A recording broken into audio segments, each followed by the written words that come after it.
So, ang expected dito sa bagong bagyo ay same areas, ibig sabihin na Central Visayas, tapos moving towards Luzon, no, hanggang north pa rin, habagat pa rin or ulan pa rin ang kalaban natin dito.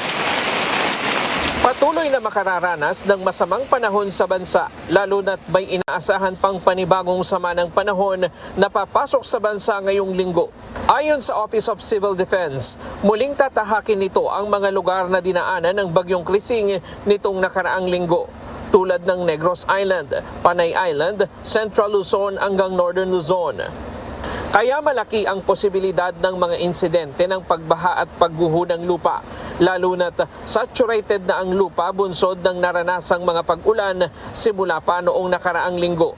We expect continuous flooding or more floodings, and of course yung landslide sa mga high-risk areas ay nandyan pa rin yung banta ng landslide.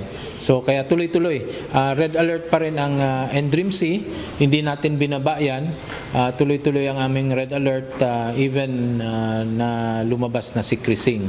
So we are preparing for this new weather disturbance.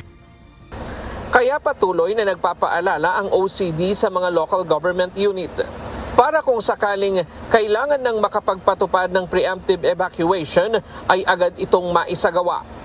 Ang kailangan lang talaga namin gawin sa OCD, sa NDRIMC is to intensify our early warning, no? Pagbibigay ng mga information na ito sa mga LGUs, and hopefully our LGUs will translate this into actions, meaning magkaroon tayo ng preemptive evacuation kung kailangan, and prepositioning ng mga needed resources, no, na kailangan in the event na talagang magkaroon ng disaster. Pakiusap din ng OCD sa publiko, laging makinig sa mga paalala ng LGU sa mga babala, sumunod kung mayroon ng abiso ng paglikas. Kabilang naman sa mga river system na binabantayan ang Marikina River at Cagayan River. Binabantayan rin ang Candaba, Pampanga na nagiging catch basin ng tubig baha. Pinagtutuunan din ng pansin ng Negros Island dahil sa aktibidad ng Bulkang Kanlaon kung saan posible ang pagragasa ng lahar. Sa ngayon, nasa 3 milyong food packs ang inihanda ng DSWD para sa mga LGU. Nakahanda rin ng iba't ibang ahensya ng pamahalaan sa pagtugon sa pangangailangan ng ating mga kababayan. Ryan Lacanlale, UNTV News and Rescue.